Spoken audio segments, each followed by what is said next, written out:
अमृत के धार केहू केतनो पियाई एगो माई बिना।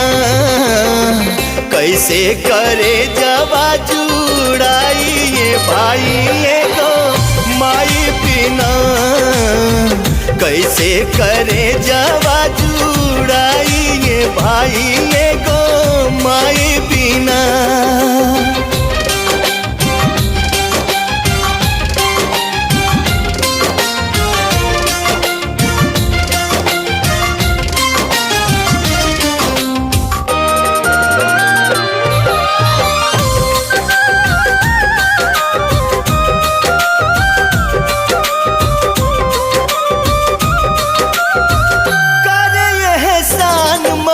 दुनिया देखावेली बोले बतियावे और चले भी सीखा।